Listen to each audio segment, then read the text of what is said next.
special ed kids and ELL kids at the other schools in that community with a plan to handle discipline themselves and not just get those kids back to the public school. And if they did that, then we would outperform them every day of the week and twice on Sunday. It's a myth that charter schools do better than public schools. And yes, there are great charter schools. We at U.T.L.A. are not opposed to charter school teachers. We are, in fact, involved in organizing charter school teachers. We are opposed to charter school organizations that refuse to give their members a fair and decent contract that allows teachers to have a voice and say in the program and curriculum that goes on at that school. And I'm not talking about our 300-page contract. We just organized the accelerated school. That'll probably be a 40-page contract. All right, thank you.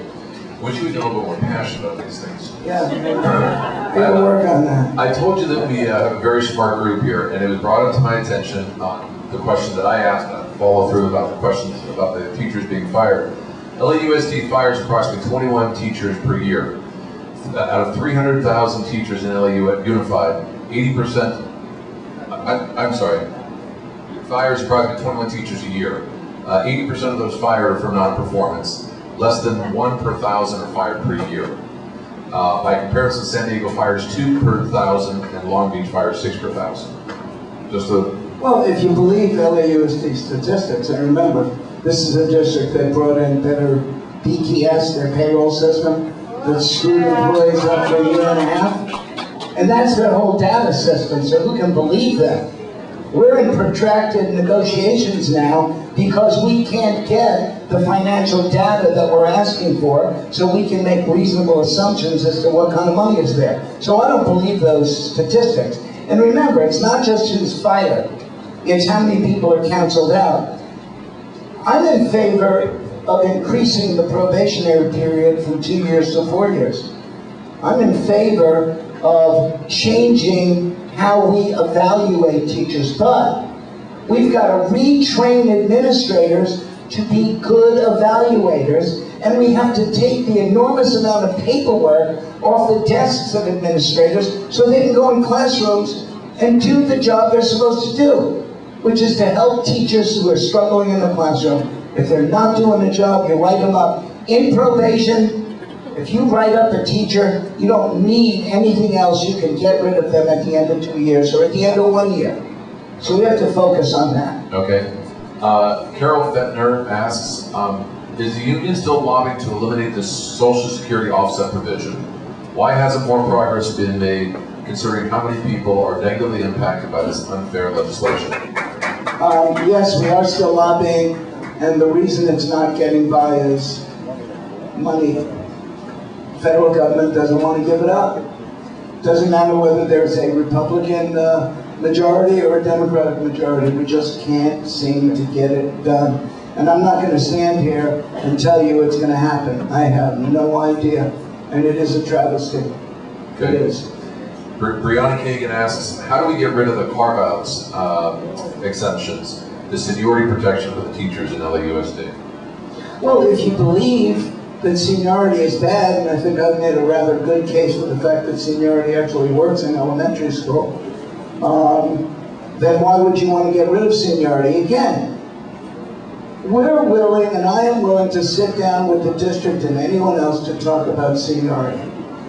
But show me the data that doing away with seniority anywhere in this country positively affects student outcomes. You can't show me the data because it doesn't exist. So let's talk from a perspective of looking at the data. And I see people shaking their heads. Are there bad teachers? Yes. Should we get rid of them? Absolutely. But remember, teaching is a field where you may just not like the way that person is teaching something, but they may be getting the lesson across. But if you have the power to get rid of them just because, hey, I'm not sure about that person, how good would that be? Even the Times editorial today, in talking about the Teacher Competency Commission that reviews all these firings in California, said we shouldn't do away with it, we should take the compensation. because too many teachers are fired for not good reasons.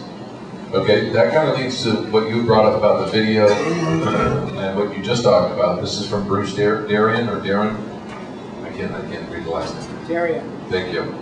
Should video and audio be used in all classrooms and in all schools to promote better education by archiving better control or by achieving better control of the teachers and their students? Well, I think that's an individual issue. I mean, we can't videotape in classrooms without parent permission. So, you know, that's why it's hardly ever done. The teacher who I mentioned earlier had to get signatures from about 32 parents. And I think ultimately, let's say that parents agree with it and they sign off on it. If it works and helps the education program in that classroom, I'm all for it. I think what he's asking is that, you know, I mean, there's cameras, you know, on the streets for security reasons, and if the parents basically signed a waiver saying that they know that it's there for security reasons, you know, would that be better? Would the unions get behind that? You know, I'm trying to imagine every classroom, every hallway, and every office with a camera in it, and hiring all kinds of people to look at video hour after hour, day after day. If we want to get a snapshot at any given time in a classroom, I think there are better ways to do it than have an eye in the sky looking at people all the time. Okay. I mean, that's a rather, and I mean no disrespect to anyone who wrote the question, that's a rather scary way to view what needs to be done to help public education. Okay. See, this is why I don't ask all your questions, so don't blame it on me, because Richard's saying I have one more question. That's like 20 great questions from you guys, so I'm totally stressing right now. This is from Steve, and he asks, I have friends that are in their mid-50s, retired from teaching, on pension plans that are very generous. Why should teachers enjoy, at taxpayers' expense, what almost none of us have, and are you planning to modify these pensions with incoming teachers? Teachers as professionals have salaries that are far lower than comparable professionals. We have given up the extra money in exchange for medical benefits and retirement plans. I think the real question is, those people who are in private industry, why aren't you fighting for a pension plan that works for you? Don't you deserve something after working 40 or 50 years?